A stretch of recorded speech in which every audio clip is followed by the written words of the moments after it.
Dahil ngayong araw, alam ni Nonoy Zuniga, na kasama niyo sa Hitmakers, Oo. anong gusto ni Nonoy dito sa Fast Talk? Nagpapa-shoutout siya. Oh, shout out, hindi bate. Oo, hindi bate. Shoutout to Nonoy Zuniga. Hello.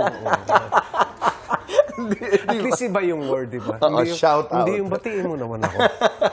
Nag-adjust na rin yung ganyan. lingwahe ni Nonoy. But we had so much fun nung nagkasama kami dito. But anyway, doon pa rin sa gwapo, ano yung meron bang hindi maganda sa pagiging gwapo, Marco? May disadvantage ba? Dati hindi ako naniniwala dyan. Through the years, naniwala na ako actually. Parang syempre, it's up to you, di ba? It's up to you. Maraming... Ako ba yung pinag-usap? Ako ba yung... Oo naman. Okay, sige. Ikaw. Maraming advantages.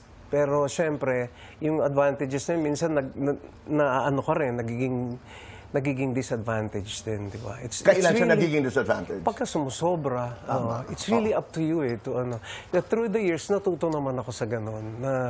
Natuto na akong magpreno, natuto na akong mamili, natuto na rin akong gawin yung hindi dapat gawin at gawin yung dapat gawin. Yung mga ganun. Hindi, I get it. At hindi ka sumobra. The keyword there is sobra. Naiiyak ako. Hindi, pero totoo yan. Let's just go back to some of your hit songs. Kasi madami eh. Pero dalawa talagang stand out. Ano bang pinakamalaki na hit? My Love pa rin, no? Oo. Naging pinakamalaki siya kasi hanggang ngayon siya eh. Tapos nag-evolve na siya. Parang instead of, dati love song siya. Ngayon parang naiba na siya. Parang nagiging religious song na siya. Parang ganon. Tapos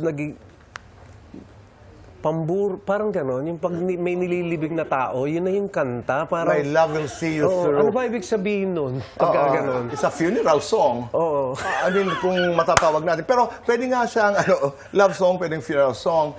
Pwedeng... There is love in life and death. Composed by our friend Nonoy Tan. Tama ba ako? Nonoy Tan, yeah.